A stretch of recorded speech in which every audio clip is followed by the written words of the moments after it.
suas emboscadas, confundiu os inimigos e nos deu um novo canto de vitória. Aleluia, aleluia, aleluia, Cristo vencedor. Aleluia, aleluia, aleluia, Cristo vencedor. Aleluia, aleluia, aleluia, Cristo vencedor. Aleluia, aleluia, aleluia, Cristo vencedor. Aleluia, aleluia, aleluia, Cristo vencedor. Cristo vencedor. Cristo vencedor. Cristo vencedor.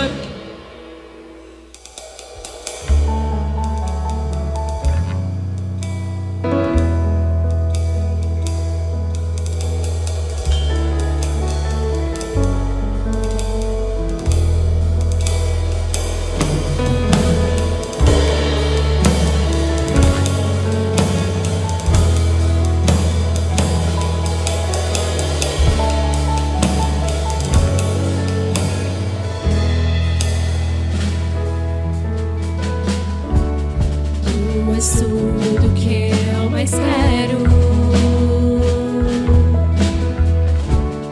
O meu fôlego tu és. Em teus braços é o meu lugar. Estou aqui. Estou aqui. Pai, eu amo tua presença. Teu sorriso é vida em mim. Eu seguro em tuas mãos. Confio em ti. Confio em ti. Quero ir mais fundo. Leva-me mais perto, onde eu te encontro, no lugar secreto. Aos teus pés me rendo, pois a tua glória quero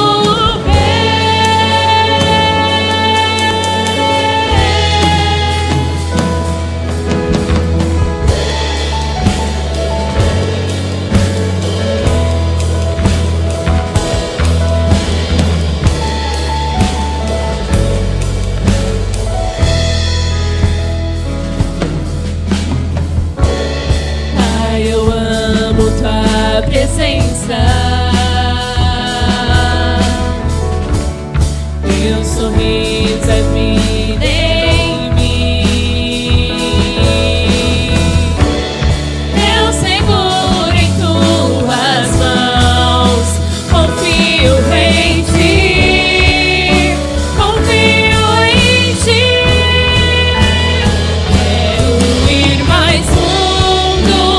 Leva-me mais perto, onde eu te encontro, no lugar secreto. Aos teus pés me rendo, pois a tua glória quero ver.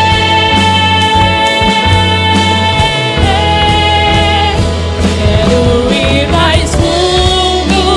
Leva-me mais perto, onde eu te encontro, no lugar secreto. Aos teus pés me rendo, pois a tua glória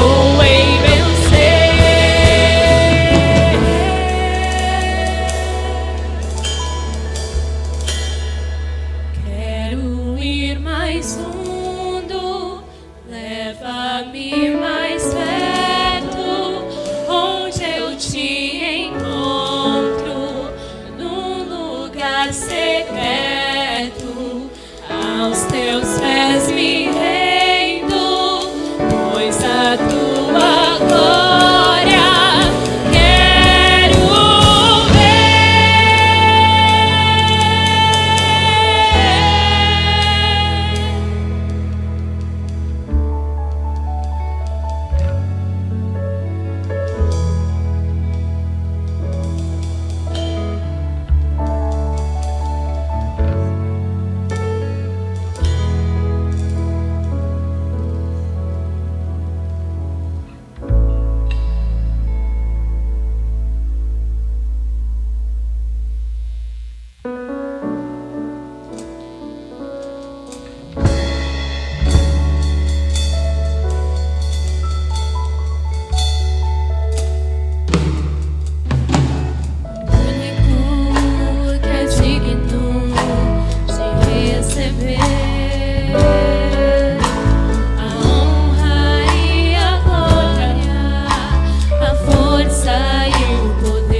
Amém. Glória a Deus. Vamos à mensagem. Abra sua Bíblia em Daniel, capítulo 7.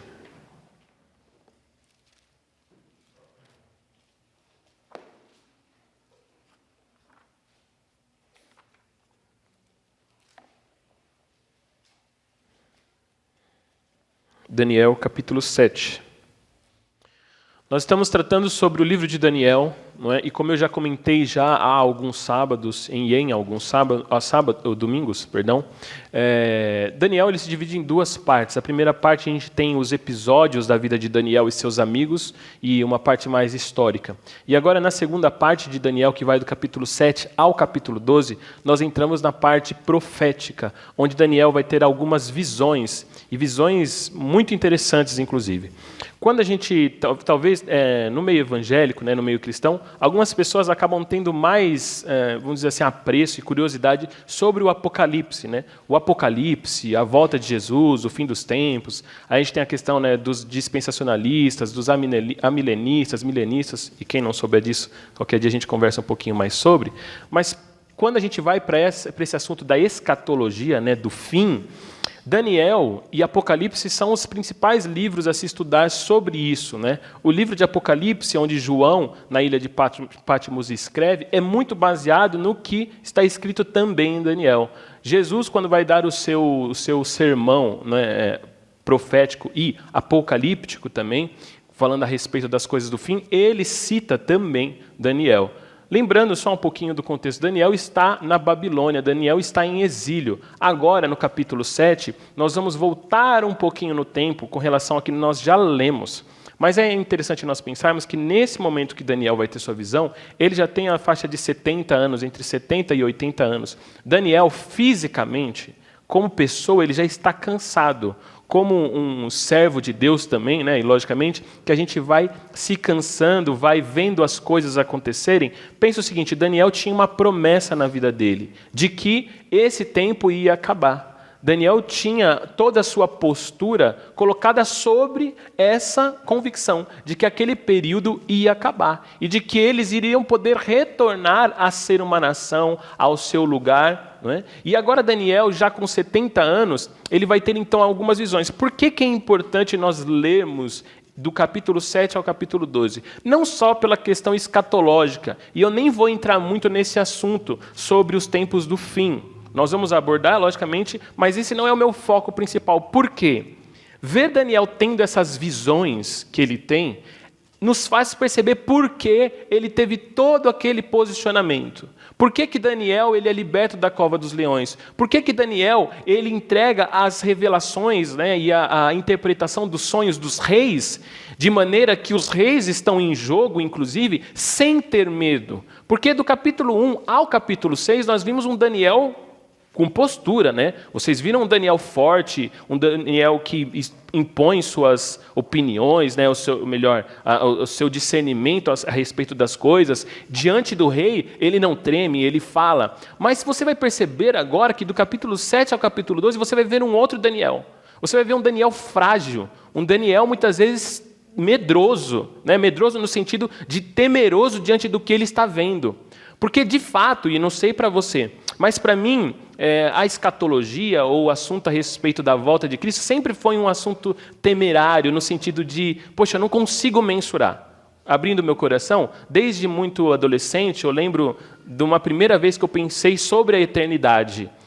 E nessa primeira vez eu fiquei aterrorizado. E quando a gente olha para o livro de Daniel, nesse momento em que ele tem as visões, nós vamos ver que ele tem essa mesma postura, ele está aterrorizado. É isso que ele diz, olha, diante do que estou vendo, eu fiquei aterrorizado. No final do texto que nós vamos ler hoje, vai dizer que ele ficou doente por dias, por causa da visão que ele teve. Porque não falava só a respeito do que ele estava vivendo e do que ele viveria ali muito breve, mas também falava a respeito de coisas do fim. Uma coisa muito interessante da gente saber é o seguinte, eu disse há alguns domingos que toda profecia ela tem relação com a volta de Cristo. Ela tem que ter o seu foco na salvação, na eternidade. Não é dizendo o seguinte, quando às vezes a gente vê assim, Deus vai te dar um carro, eis que te digo que Deus vai te dar um carro, Deus vai te dar uma casa. Veja, eu não tenho nada contra as pessoas serem abençoadas. A questão é que para Deus, na história de Deus com o homem, não tem sentido Deus entregar uma profecia com esse foco final de que você vai ganhar alguma coisa. Se isso não tiver uma correlação com o fato da vinda de Cristo e da sua participação na eternidade, como nós vimos na história de Daniel, digamos o seguinte, para Deus não importa. Então, se você quer ter algo, ou se você muitas vezes perde algo, tem muito mais a ver com a sua praxis, né, com a sua prática, do que necessariamente com uma intervenção divina. Não que não haja algo espiritual. Na verdade, todas as suas ações, elas advêm de uma percepção espiritual. Mas não necessariamente é Deus falando assim, ó, vai cair essa Bíblia. Estão entendendo o que eu quero dizer? Toda profecia e toda revelação, ela tem como foco o plano de Deus na história. E ela tem como foco te posicionar na história de Deus com o homem. Porque o foco, vejam, a gente vê um livro aqui, cheio de homens, cheio de histórias, mas o protagonista dessa história é Deus. O protagonista aqui é Deus. Ele pode, muitas vezes, você pode não perceber. Você vê Daniel, vê Davi, vê Josué, vê Abraão, mas o personagem principal é Deus.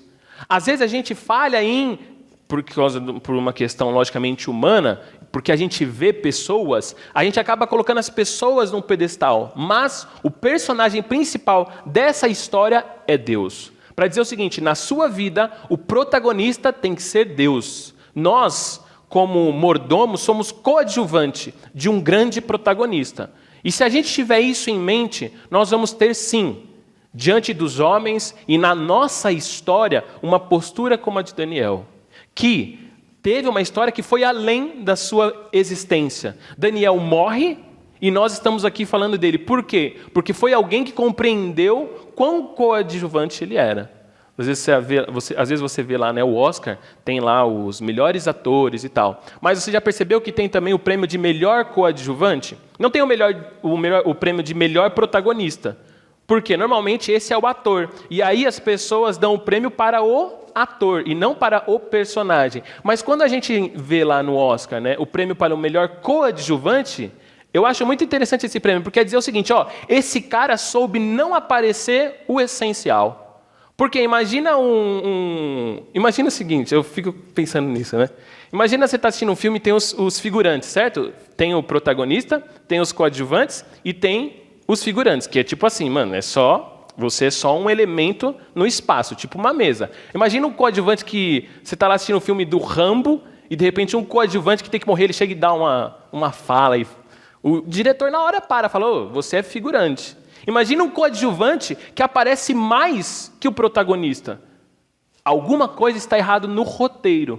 Para dizer o seguinte, o Senhor Deus, para quem gosta de filme, o Senhor Deus não erra, não errou no roteiro. O protagonista é Ele. O protagonista é o Filho. E você é o coadjuvante. Se eu e você entendemos isso, glória a Deus. A nossa vida vai para além. Podemos ganhar um prêmio de coadjuvante, lembrando que o coadjuvante sabe aparecer na medida certa, ou sabe não aparecer do jeito certo. Porque senão, a gente vai cair no erro de muitos homens que acharam, como Nabucodonosor, como Belsazar, como mesmo Ciro, Dário, que acharam, Alexandre o Grande, acharam que eram os protagonistas da história, mas não eram. Eles eram coadjuvantes de um Deus que é soberano, como nós estamos vendo, e que se mantém no controle de tudo. Mesmo quando parecia que Israel perdeu, como nós já falamos, o Senhor estava guardando os seus grandes jovens e guardando os seus utensílios do templo. Mas para todos que estavam assistindo o filme sem perceber o protagonista, acharam que ali o protagonismo era de Nabucodonosor, mas não era. Daniel sabia muito bem quem era o personagem principal dessa história. Daniel capítulo 7. Hoje nós vamos tratar de 2 capítulos, 7 e o 8. Eu sei que é longo e nós não vamos ler eles inteiro agora. Então eu vou lendo e eu vou pontuar algumas coisas a respeito dos 2 capítulos para que vocês tenham a ciência do assunto, ok? Porque nós temos muitas imagens aqui e depois eu quero tirar algumas lições. No meio da leitura e dos comentários eu vou fazer algumas perguntas para nós questionarmos a nossa caminhada espiritual, amém? Mas eu quero tirar 2 lições da vida de Daniel aqui nesses 2 capítulos. Então vamos primeiramente orar, amém? Senhor, nós te louvamos porque a Tua palavra, Pai, por mais que seja algo que nós estudamos, conhecemos e aprendemos sobre de maneira muitas vezes científica, no sentido da história, sabemos que ela trata de coisas espirituais, Pai. E queremos te pedir hoje, eu quero te pedir, Pai, que o Senhor nos dê sabedoria para discernir entre o que é espiritual e o que é físico, Pai. No sentido de sabermos a prioridade das coisas, Deus. Assim como Daniel, Pai, teve muitas dúvidas, Pai, diante dessas visões, nós também temos muitas dúvidas a respeito da nossa fé. Mas nesse momento eu quero te pedir que o Senhor nos dê discernimento e nos dê fé para continuarmos, Pai, apesar dessas dúvidas. Em nome de Jesus. Amém. Amém. Daniel, capítulo 7. Vamos iniciar a nossa leitura. No primeiro ano de Belsazar, rei da Babilônia, Daniel teve um sonho e certas visões passaram por sua mente, estando ele deitado em sua cama. Ele escreveu o seguinte resumo do seu sonho. Só um ponto aí. Então veja, no capítulo 5, a gente falou sobre esse rei, Belsazar. No capítulo 6, o capítulo da cova dos leões, nós já estamos, agora já não é mais a Babilônia que está no poder, Nabucodonosor, Belsazar. Agora é a Pérsia, que é o principal poder do mundo. E nesse momento ainda não estamos lá. Voltamos um pouquinho no tempo aqui, tá bom? Estamos fazendo um flashback aí. Então, no ano de Belsazar, versículo 2. Em minha visão, à noite, eu vi os 4 ventos do céu agitando o grande mar. 4 grandes animais diferentes, uns dos outros, subiram do mar. O primeiro parecia um leão e tinha asas de águia. Eu observei e, em certo momento, as suas asas foram arrancadas, e ele foi erguido do chão, firmou-se sobre 2 pés como um homem e recebeu um coração de homem. Então veja, primeiramente ele vê um animal como um leão saindo do mar. Toda vez que na Bíblia fala a respeito de mar agitado, está falando a respeito do mundo, ok? E aí quando ele fala sobre esse leão com asas, quer dizer o seguinte, que nós estamos falando, e nós vamos ver isso também um pouquinho mais para frente, a interpretação disso é que nós estamos falando de um poder que era feroz e veloz, ok? Um leão com asas, imagina, se o leão você já tem medo, imagina se ele voa, né?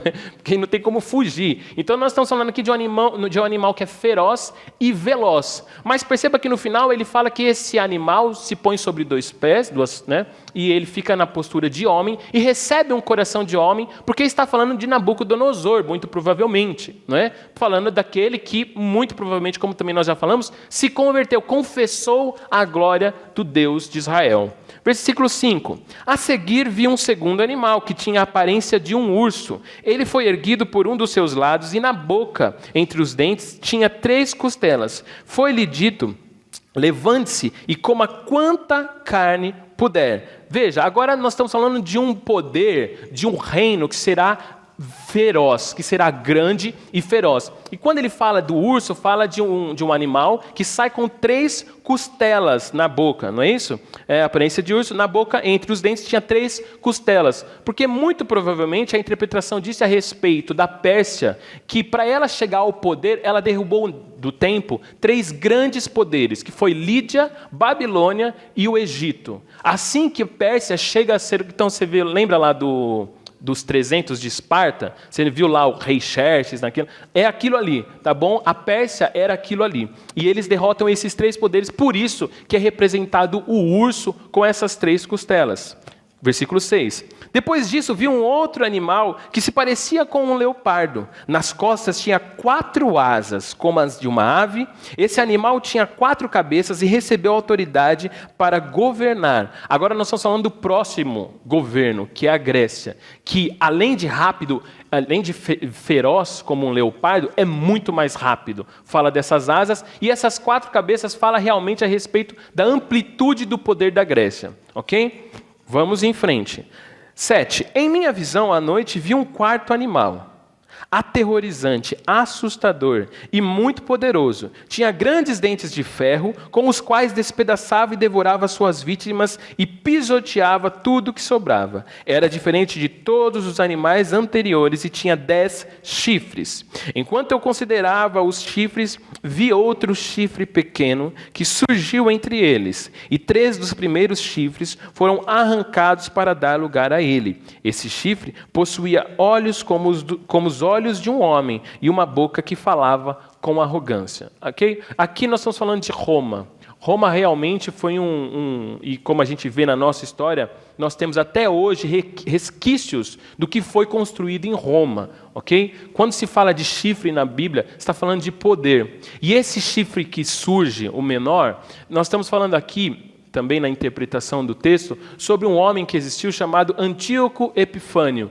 que foi o pior com os cristãos. Ele foi quem destruiu o templo de Jerusalém. Ele foi o pior de todos. Nós vamos ver ele ser citado mais uma vez aqui, mais para frente, tá bom? Mas olha agora o que ele vai ver, a visão de Daniel no versículo 9. Enquanto eu olhava, tronos foram colocados e um ancião se assentou. Sua veste era branca como a neve, o cabelo era branco como a lã.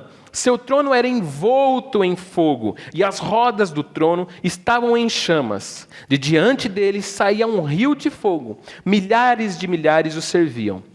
Milhões e milhões estavam diante dele. O tribunal iniciou o julgamento e os livros foram abertos. Agora ele está falando do reino do nosso Deus. Agora ele está falando de Deus na regência de toda a história. Então imagine o seguinte, todos esses animais que nós vimos até agora, o leão com as asas, o urso com as costelas no dente, o leopardo com as 4 asas, 4 cabeças, e esse outro animal que ele não define o animal, mas dá para entender que é um animal muito assustador, porque ele não consegue... imagina aí na sua cabeça um Godzilla, sei lá, algo assim. Né? Eu fico pensando como seria essa visão. Né? Um dia o Denner vai fazer para vocês um quadro disso. Brincadeira. E aí agora, simultaneamente a tudo isso que ele está vendo, ok? Isso não é numa questão progressiva, tipo, some um, vem outro. Ele está vendo tudo ao mesmo tempo, agora ele vê esse trono. E ele vê esse ancião, ou em algumas versões, Senhor de dias, né, falando a respeito da sua sabedoria. E aí ele continua dizendo o seguinte, versículo 11. Continuei a observar por causa das palavras arrogantes que o chifre do último animal falava. Fiquei olhando até que o animal foi morto e o seu corpo foi destruído e atirado no fogo. Dos outros animais foi retirada a autoridade, mas eles tiveram permissão para viver por um período de tempo. Em minha visão à noite vi alguém semelhante a um filho de homem, vindo com as nuvens dos céus. Ele se aproximou do ancião e foi conduzido à sua presença. Ele recebeu a autoridade, glória e o reino. Todos os povos, nações e homens de todas as línguas o adoraram. Seu domínio é um domínio eterno que não acabará, e o seu reino jamais será destruído. Então agora ele fala a respeito do rei deste reino, fala a respeito de Jesus. Perceba que para Daniel, esse nome Jesus ainda não existe, ele está falando daquele que será o Salvador. Só um detalhe aqui importante é o seguinte, agora eu estou falando a respeito de escatologia dos nossos tempos. Quando a gente lê a respeito desse chifre que foi, desse último animal que foi morto, não é? E que os outros puderam ainda manter um pouco da sua autoridade, há quem diga que a gente ainda pode usar todas essas visões de Daniel no nosso tempo para falar a respeito dos reinos do nosso tempo, né? Cada período da história do ser humano, você tem um reino, falando de nação, que é predominante. Então, por muito tempo, foi predominante a França, ou a Inglaterra. Por outro tempo, os Estados Unidos. Hoje nós vemos a China cada vez mais ganhando poder. Simultaneamente aos Estados Unidos não tinha a Rússia. E se você parar para pesquisar, por exemplo, sobre brasões, sobre essas questões iconográficas de países, você vai ver que todos os países, cada país tem a sua representação de um animal. Então há quem diga que o urso, nas suas características, tem muito a ver com a Rússia. Há quem diga sobre a águia dos Estados Unidos. Estou dizendo isso só pelo seguinte. Por que é importante nós termos essa ciência a respeito da imagem e da consciência dos poderes do nosso tempo? Porque nós não estamos falando quando a gente fala de economia, de nações, de presidência, nós não estamos falando simplesmente de coisas humanas. Estamos falando de um poder que é vigente sobre as pessoas. O poder do inimigo e o poder de Deus. O poder do inimigo sobre as culturas, sobre a cultura dos Estados Unidos, sobre a cultura da China, sobre a cultura da Rússia, tudo isso faz com que as pessoas se subjuguem aos valores dessas culturas. E é necessário que nós, como cristãos, tenhamos o discernimento de saber o que dos Estados Unidos que veio e o ensinamento que se passou para nós, que nós não podemos arcar como valor para nós. Nós temos que entender o que da Rússia vem, porque você pode não imaginar, mas vem ensinamentos da Rússia. Basta você, né, hoje em dia nós estamos divididos nisso. Lenin, que é um dos marcos da esquerda, era um russo, ok? E nós estamos. Por que é importante saber disso? Porque cada país, na sua hegemonia cultural, passa aos homens valores. E nós não estamos falando de coisas humanas. Estamos falando de questões espirituais. Porque para além de todas essas nações e esses poderes, existe um reino, do qual eu e você fazemos parte. Um reino que o seu valor sobrepuja os valores dessas culturas. Pense o seguinte, na época do nazismo, ele aconteceu onde? Na Alemanha. A Alemanha, você acha que não tinha cristãos? Um dos cristãos mais marcantes da história recente do cristianismo é Bonhoeffer, que foi nada mais, nada menos do que um cristão contemporâneo com quem? Com Hitler. Ele morava nos Estados Unidos, mas decidiu voltar para a Alemanha no mesmo tempo. Por quê? Porque ele sabia que a sua pregação na Alemanha tinha que ser vigente. E ele percebia uma falha do evangelismo na Alemanha, que não sei se você sabe, mas Lutero também era alemão. Perceba de onde vem a reforma. E como que de lá surge o nazismo? Nós não estamos falando de questões humanas. Estamos falando de poderes espirituais que regem as nossas vidas. Então, quando nós nos entregamos a valores americanos, valores russos, valores do feminismo, valores de qualquer coisa nesse sentido, seja da direita, da esquerda, nós estamos nos rendendo a valores de poderes espirituais, potestades. Mas existe um reino que está sobre todo e já declarado. Por isso que nós somos mais do que vencedores, porque para nós não importa mais a briga, porque a vitória já foi entregue ao Filho, que vem sobre as nuvens, com poder e glória. E esse último trecho faz eco na oração que Jesus nos ensina, pois teu é o reino, o poder e a glória para todos sempre. Amém. E nós devemos entender a grandeza disso que nós estamos falando. Mas o texto continua. Agora é um pouco mais do posicionamento de Daniel, tá bom? Eu, Daniel, fiquei agitado em meu espírito e as visões que passaram pela minha mente me aterrorizaram. Então me aproximei de um dos que ali estavam, ainda estamos na visão, tá? De um dos anjos, e lhe perguntei o que significava de tudo que eu tinha visto, o significado de tudo que eu tinha visto. Ele me respondeu dando-me esta interpretação: os 4 grandes animais são 4 grandes reinos que se levantarão na terra. Mas os santos do Altíssimo receberão o reino e o possuirão para sempre. Sim, para todo sempre. Perceba que os santos do Altíssimo, nós, os participantes do reino de Deus, receberão. Nós não vamos conquistar por força, nem por violência, não é a nossa opinião, não é nosso ímpeto, mas nós recebemos. Por quê? Porque a vitória já é dele. Recebemos simplesmente. O que isso significa? Que nós precisamos aprender a exercer o reino de Deus. Por isso que quando se fala da armadura da fé, a única arma de ataque é a espada, que é a palavra de Deus, que nem se fala a respeito de ir para cima do diabo com a Bíblia. Se fala a respeito de evangelizar. O nosso ataque contra o mundo ou contra esses poderes espirituais sobre os reinos é o quê? Evangelizar. Para dizer o que é o seguinte: você faz parte do reino, você é um soldado desse reino, ok? Se você quer guerrear ativamente, evangelize. É só isso. Por isso que esses dias eu estava conversando com um amigo no Instagram lá, que estava se posicionando, eu falei, cara, se você é contra a ideologia de gênero, essas coisas, seja uma família, demonstre a sua família e estruture a sua família para que os seus filhos sejam a mensagem e não as suas opiniões. Nós somos a mensagem. A espada está em nós, no nosso coração. Porque quando falamos, exercemos a palavra, atingimos as pessoas e matamos, não as pessoas, mas o espírito desse mundo que está sobre elas. O leão, o urso, o leopardo, o animal aterrorizante que a subjuga, são quebrados e mortos através do quê? Da manifestação da palavra de Deus através da minha e da sua vida.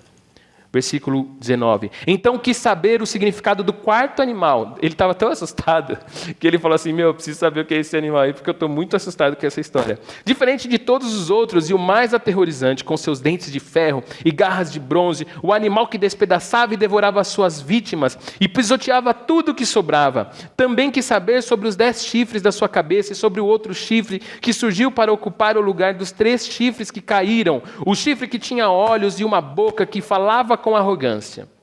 Enquanto eu observava esse chifre, guerreava contra os santos e os derrotava, até que o ancião veio e pronunciou a sentença a favor dos santos do Altíssimo.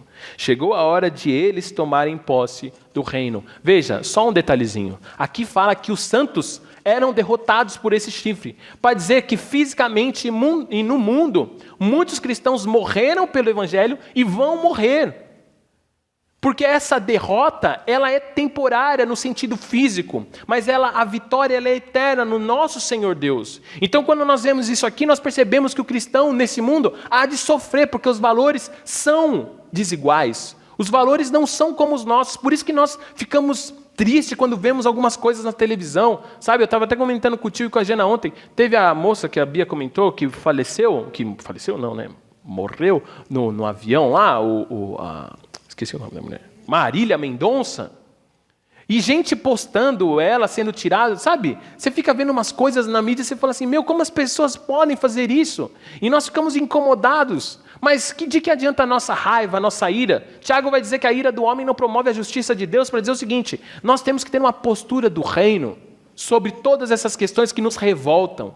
Mas ainda assim, em muitos momentos nós vamos ver a derrota no sentido dos valores do mundo.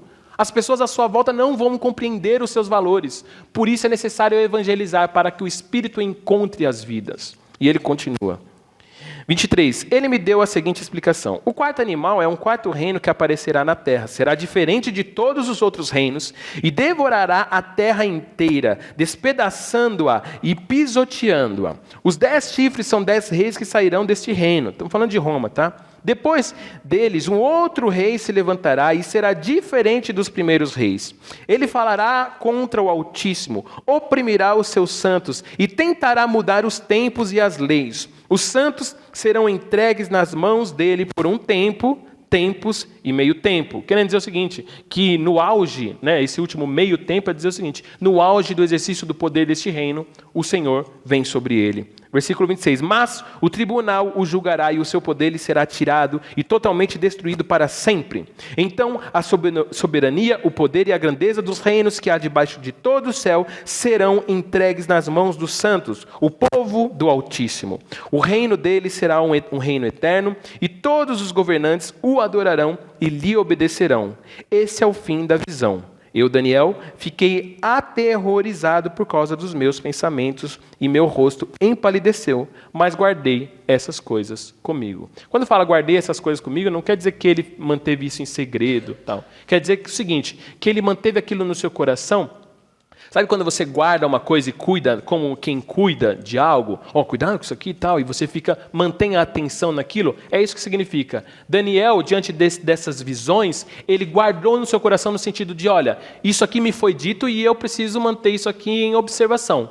E as coisas irão acontecer. Vai levar um tempo, provavelmente, mas as coisas irão acontecer. Para dizer o seguinte, nós também passamos por isso. Às vezes nós temos visões. Nós temos revelações do Senhor ao nosso coração acerca de circunstâncias. E cabe a nós, e essa revelação não estou querendo dizer que é algo místico, no sentido de você estar dormindo e sair flutuando. Pode ser, não sei, o Senhor é poderoso para fazer o que Ele quiser. Ok? Às vezes você tem uma interpretação, uma compreensão de algo, do seu trabalho, de algo que está acontecendo, mas você não sabe muito bem como fazer na hora. Guarde no seu coração, porque o Senhor nos dirá como agir.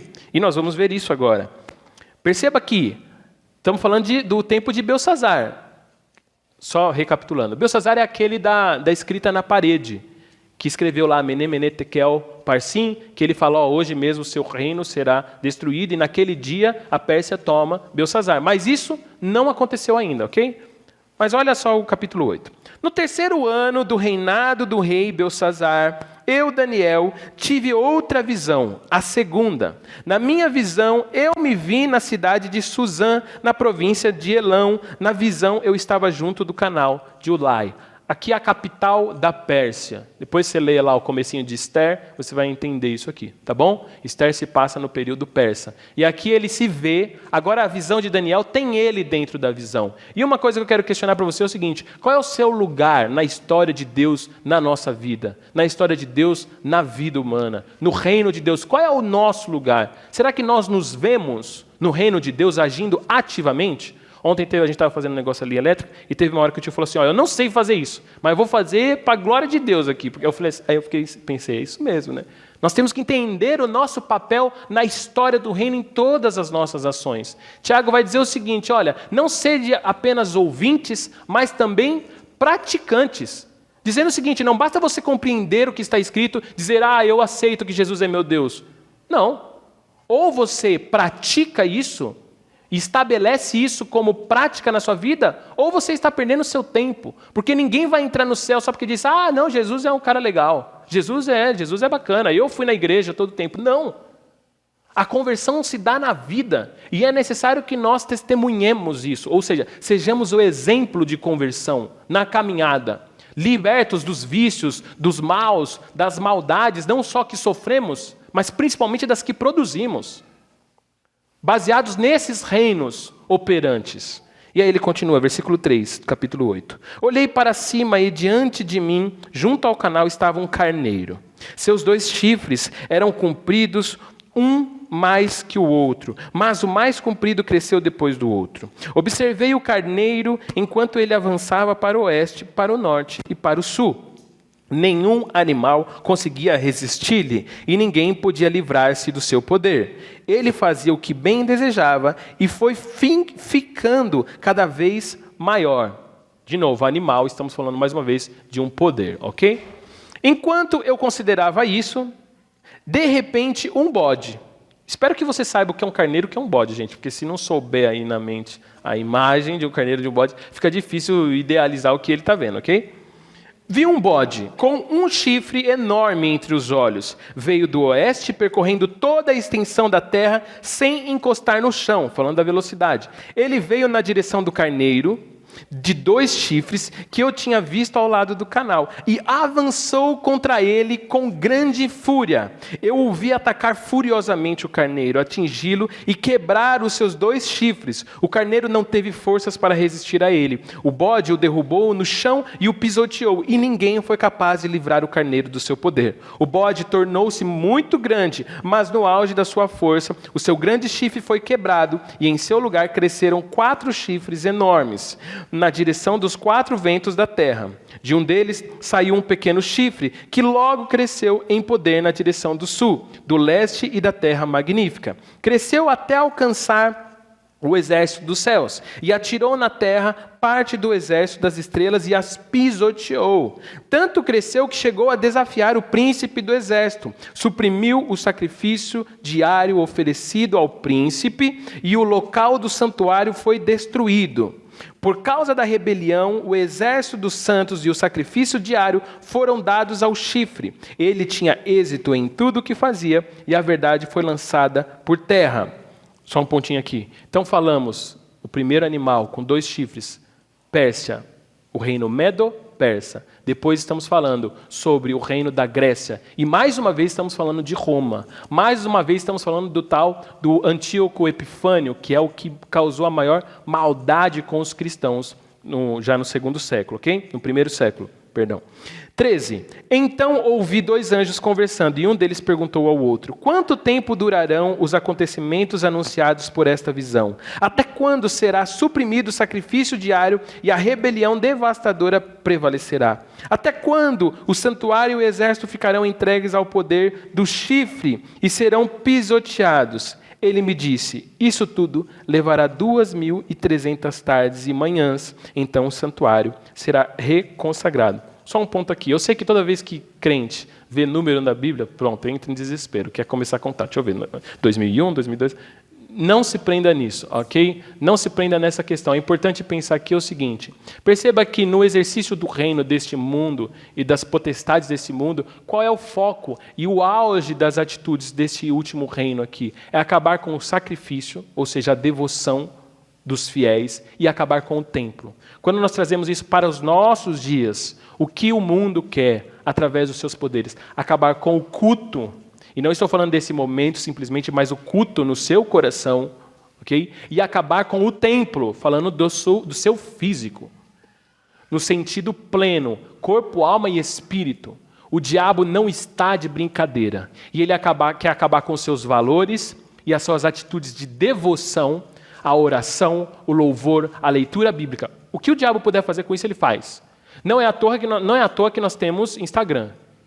Não é à toa que nós temos WhatsApp. Não é à toa que nós temos Facebook, essas coisas. É a inteligência do homem em exercício? Sim. Mas quanto tempo você passa na semana no Instagram? Faça uma equivalência aí, na sua cabeça, não fala, tá bom? Do tempo que você passa lendo a Bíblia, orando, eu vou juntar tudo, e louvando ao Senhor, e do tempo que você passa no Instagram. Ok? Faça o equivalente e me diga, quem é que está acabando com o culto? Se são os homens, ou se é a nossa subserviência, como ele diz no versículo 12, por causa da rebelião, o exército dos santos e o sacrifício diário foram dados ao chifre. Perceba a quem nós estamos servindo, essa é a questão. A quem eu e você estamos cultuando no nosso tempo. A quem eu e você estamos prestando culto, no sentido de dar valor e de aprender sobre também. Pare para pensar sobre isso, na sua vida individualmente. Nós não estamos falando, e eu espero que você entenda a grandeza do que nós estamos tratando hoje. Nós estamos falando do seguinte, nós estamos no fim. Nós estamos no fim, independente do que isso signifique. Se Jesus vai voltar e a gente sobe sem roupa, com roupa, aí vai vir as discussões, né? Se a gente sobe voando, se a gente é um piscar e a gente, se a gente vai ouvir, ou se a gente de repente está lá, se a gente vai ser tipo um fantasminha voando, não me importa. O que importa é que nós estamos no fim. Basta você ver que os cultos estão sendo acabados. E isso que eu quero dizer é o seguinte, cultos cristãos louvando simplesmente ao homem, canções que não tratam de Deus, leituras e pregações que não falam a respeito do Senhor, mas falam a respeito de quão você é bom, de quão bem você tem que estar, de quão bem você tem que se sentir. Cultos e louvores que só te emocionam, mas não tiram você do lugar para louvar a Deus e engrandecer aquilo que nós vamos relembrar hoje, o sacrifício de Jesus na cruz que era para ser seu, era para você morrer. Era para você ser dominado pela morte, mas não vai mais, porque Ele se entregou. A morte não é mais do que nós fugimos. E quando nós morremos fisicamente, a morte não nos acorrentará, porque nós ressuscitaremos com Ele. E é isso que o texto está nos dizendo. Mas ele continua. Versículo 15. Enquanto eu, Daniel, observava a visão e tentava entendê-la, perceba que está com dificuldade, assim como eu e você. Diante de mim apareceu um ser que parecia um homem. E ouvi a voz de um homem que vinha do Ulai. Gabriel. Calma, Gabriel já olhou, né? O outro também já olhou ali. Gabriel, dê a esse homem o significado da visão. Quando ele se aproximou de mim, fiquei aterrorizado e caí prostrado. Ele me disse, filho do homem, saiba que a visão refere-se aos tempos do fim. Enquanto ele falava comigo, eu, com o rosto em terra, perdi os sentidos. Então ele tocou-me e me pôs em pé. E disse, vou contar a você o que acontecerá depois do tempo da ira, pois a visão se refere ao tempo do fim. O carneiro de 2 chifres que você viu representa os reis da Média e da Pérsia. O bode peludo é o rei da Grécia. E o grande chifre entre os seus olhos é o primeiro rei. Os 4 chifres que tomaram o lugar do chifre que foi quebrado são 4 reis. Seus reinos surgirão da nação daquele rei, mas não terão o mesmo poder. No final do reinado deles, quando a rebelião dos ímpios tiver chegado ao fim, surgirá um rei de duro semblante, mestre em astúcias. Ele se tornará muito forte, mas não pelo seu próprio poder. Provocará devastações terríveis e será bem-sucedido em tudo que fizer. Destruirá os homens poderosos e o povo santo. Com o intuito de prosperar, ele enganará a muitos e se considerará superior aos outros. Destruirá muitos que nele confiam e se insurgirá contra o príncipe dos príncipes. Apesar disso, ele será destruído, mas não pelo poder dos homens. A visão das tardes e das manhãs que você recebeu é verdadeira. Cele, porém, a visão, pois refere-se ao futuro distante. Eu, Daniel, fiquei exausto e doente por vários dias. Depois levantei-me e voltei a cuidar dos negócios do rei. Fiquei assustado com a visão. Estava além da compreensão humana. Veja, só uma questão. Versículo 18. Enquanto ele falava comigo, eu com o rosto em terra perdi os sentidos. Ele tocou em mim e me pôs em pé. Daniel, o homem de postura, que diante dos reis falava o que precisava ser dito, que na cova dos leões entrou como se estivesse entrando em casa, né? Nós estamos vendo aqui um Daniel aterrorizado, jogado no chão, que não conseguiu parar em pé e perdeu seus sentidos diante do homem, para dizer o seguinte a você: Daniel, ele não se prostrava diante dos reis, dos seus poderosos, do seu tempo, porque ele já tinha se prostrado diante do grande rei. Porque ele já era alguém prostrado diante do nosso Senhor. Para dizer o seguinte para mim e para você: só sobreviverão espiritualmente e até moralmente nos nossos dias e diante do que temos visto ao nosso mundo, aqueles que estiverem prostrados diante do Senhor. Para dizer o seguinte: aonde está o seu coração? Aonde está o meu coração?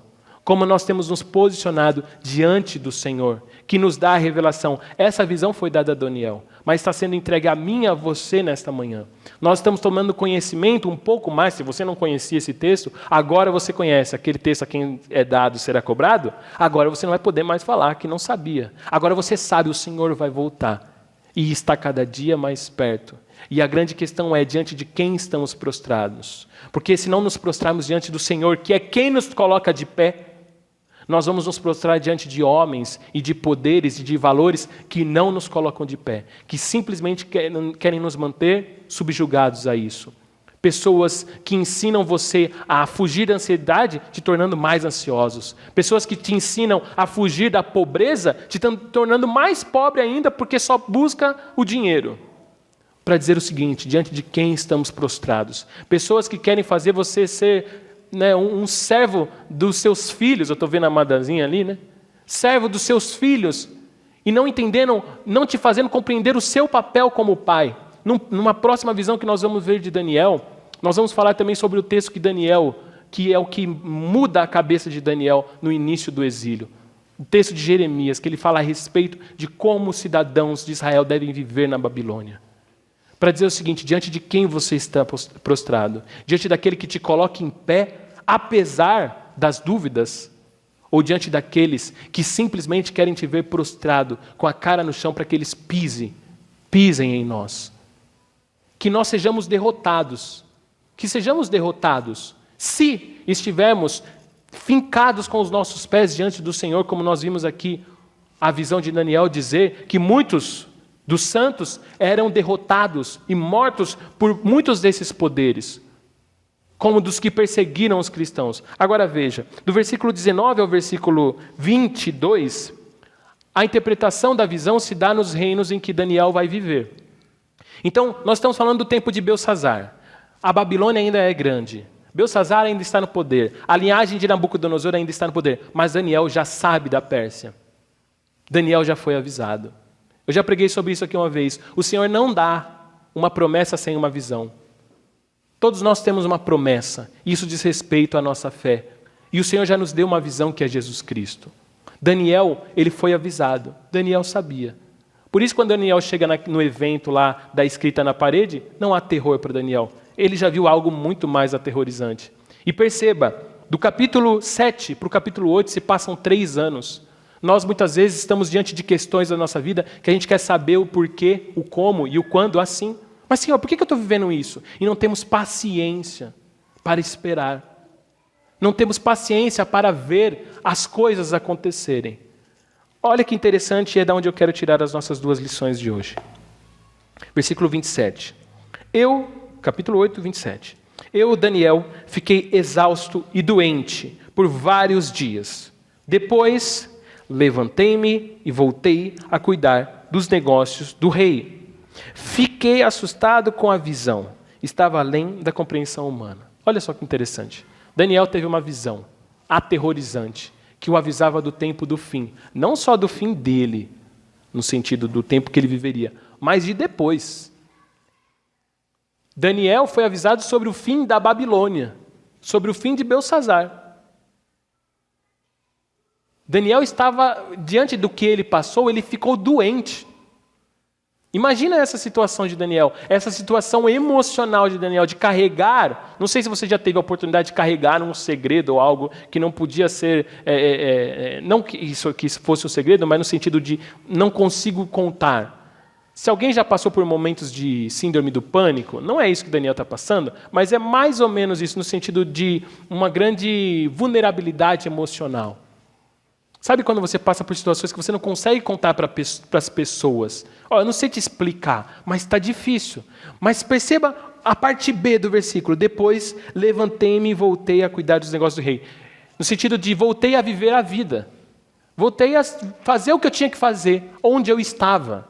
Mesmo sabendo que aquele rei cairia, mesmo sabendo que a Babilônia já tinha tudo acabado. Para dizer o seguinte, eu e você, diante das dúvidas, seja da fé, seja dos nossos dias, seja da nossa experiência de vida, diante dos medos, das dúvidas, dos temores, nós temos que nos posicionar e seguir vivendo a vida que nos foi proposta, que nos foi dita, que nos foi estabelecida no Senhor. Muitos dizem assim, não, esse mundo já era, já acabou, só esperar Jesus voltar. Sabe esse posicionamento? Não! O Senhor Deus nos estabeleceu um modo de vida, um jeito de viver sob a batuta, ou sob o exemplo de Jesus Cristo. Mas qual tem sido a minha e a sua caminhada? Como eu e você temos caminhado diante dessa consciência? Temos pedido perdão a quem falhamos? Temos sido libertos dos nossos vícios, dos nossos medos? Diante de situações, a gente busca logo estudar. Não, deixa eu ver o que significa isso, deixa eu ver. E não estou falando espiritualmente, estou falando da nossa vida. E pouco buscamos ao Senhor. Perdemos o emprego e rapidamente buscamos N soluções. Porque a gente abre mão rápido de uma dúvida na neblina. A vida de fé é uma vida de dúvidas.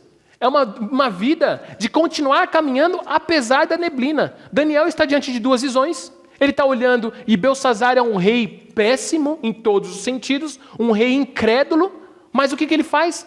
Vai cuidar das coisas que ele tem que cuidar. Vai viver a sua vida civil da melhor maneira possível, ao ponto de estar pronto quando Belsazar necessita. Daniel vai viver a sua vida apesar dos medos, apesar da doença, apesar das grandes coisas. Ele segue sua vida e não segue de maneira cabisbaixa e derrotada pelo que vê, porque sabe que é mais do que vencedor.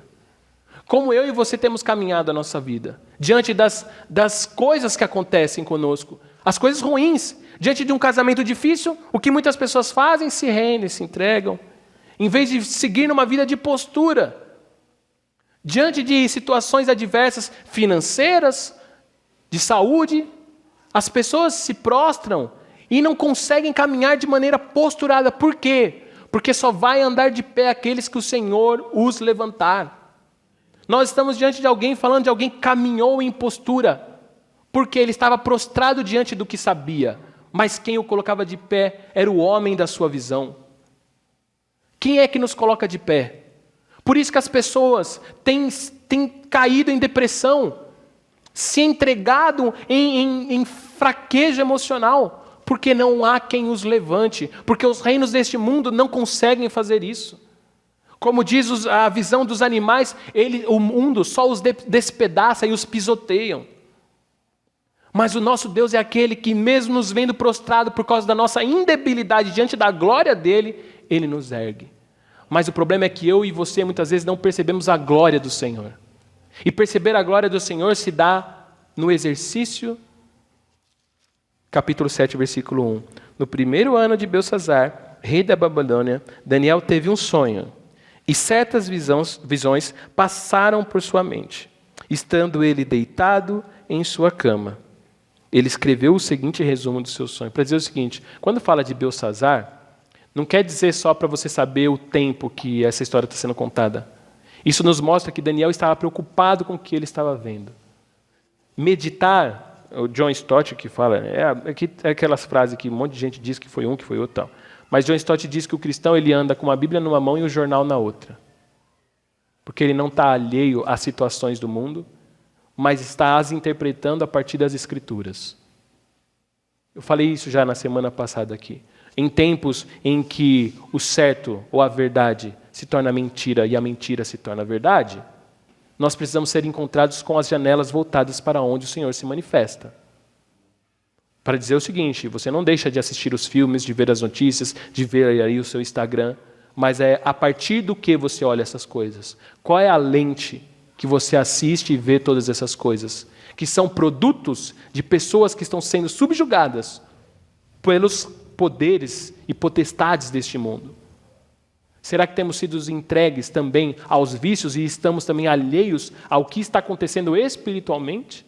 Ou será que temos sido um povo que está de pé caminhando e usando da sua arma, que é o evangelizar e pregar a palavra, para que todos reconheçam o poder desse reino? Países, nações passam. Agora, olha que interessante. Só para você levar para casa e pensar nisso, tá bom? Abre aí, Daniel 8.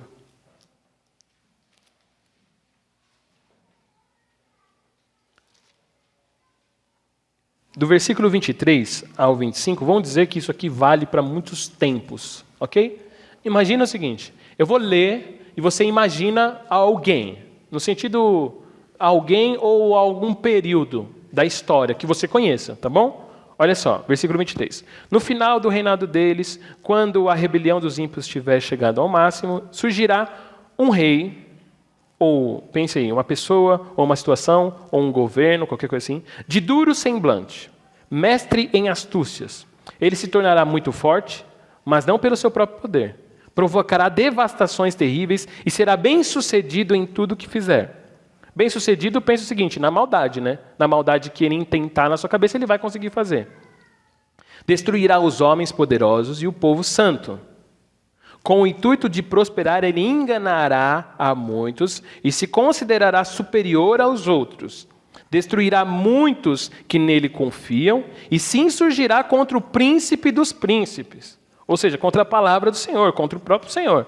Apesar disso, ele será destruído, mas não pelo poder dos homens. Veja, quando você lê esse texto, você imagina um monte de gente, né? Sei lá, na minha cabeça vem, por exemplo, Hitler. Hitler foi bem sucedido no que quis, não foi? Até um certo momento. Hitler, pô, se você falar de alguém mal nessa história recente, é ele, né? Stalin, puxa, pior ainda, talvez. Mas você pode pensar em outros períodos, ou mesmo situações. Pensa o seguinte, vamos para um microcosmo. Quantos coaches, ou mesmo esquemas aí, aqueles tipo pirâmide, já não enganou as pessoas e foi próspero naquele mal que intentou, e enganou vidas, e levou vidas para o buraco, no sentido de, o cara perdeu tudo por causa de um engano. Não é? Para dizer o seguinte, o cristão não cai nessas, porque ele já sabe, está entregue aqui, está ditinho. Ipsis literis, fica esperto que vai ter os enganadores. Se você quiser trazer isso para o seu microcosmo, na sua caminhada pessoal, não se deixe enganar. Não se deixe enganar. Não tema, não tema. Não tema a neblina, as dúvidas, ou o que está acontecendo. Não tema. Eu não gosto de ver cristão, esse tempo que nós estamos vivendo. Vai estar com medo do quê? Está com medo disso? É só neblina para nós, porque a gente já sabe o final dessa história. A gente já sabe o final.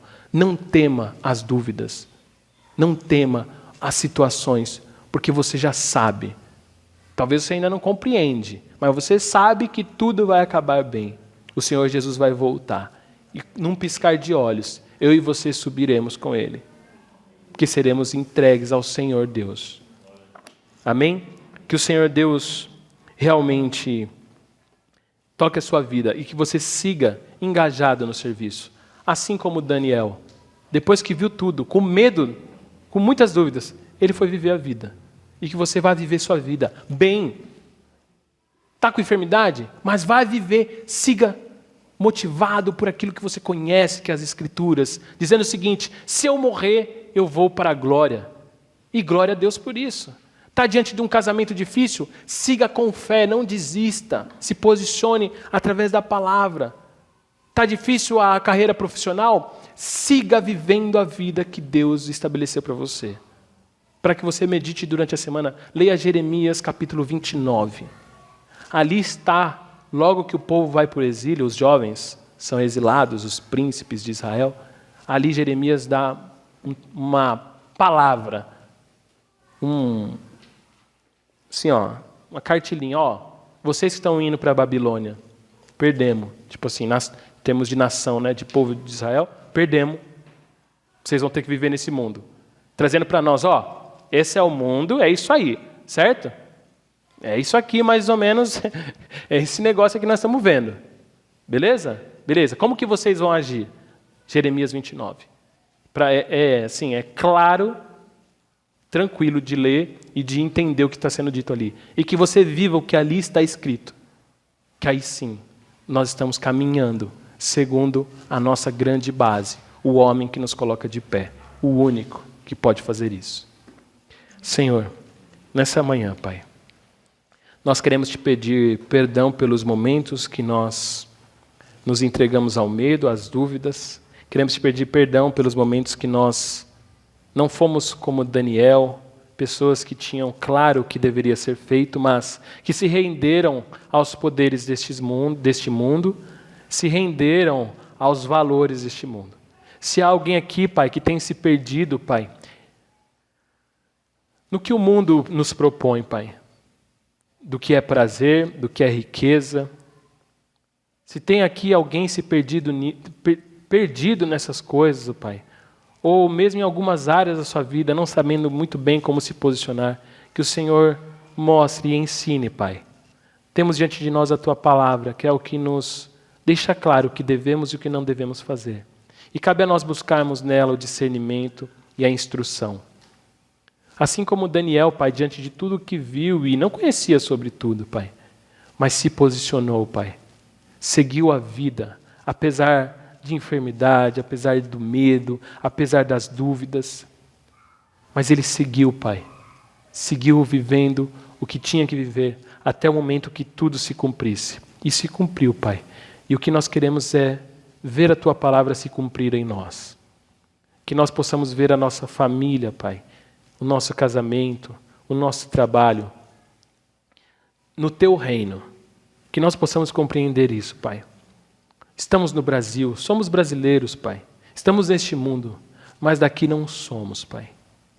Somos povo Teu, Pai. Somos do reino, Pai. Do príncipe que tem toda a honra, toda a glória e todo o poder, Pai, eternamente. É aqui que nós estamos. E nós sabemos quem é o protagonista dessa história, Pai.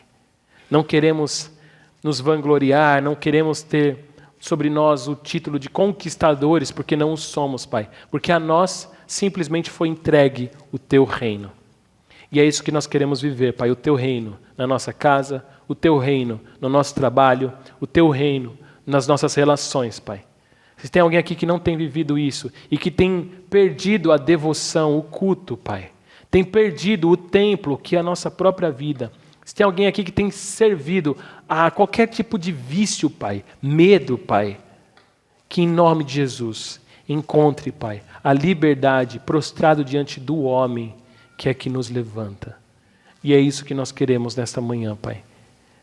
Compreender como devemos caminhar, Pai, para que diante das circunstâncias da nossa vida sejamos encontrados, Pai, fiéis a Ti. E se fomos jogados na cova, Pai dos leões, iremos contigo, Deus. Se fomos para a fornalha, iremos contigo, Pai. Mas que em nome de Jesus, em todos os momentos, sejamos encontrados, Pai, diante do Senhor, Pai. Que sigamos a nossa vida, Pai. Sigamos o nosso serviço, Pai, fiel. E não nos entreguemos, Pai, diante das situações e circunstâncias deste mundo, Pai. E que possamos entender, Pai, que é tudo espiritual, Deus. Em nome de Jesus, Pai. Amém.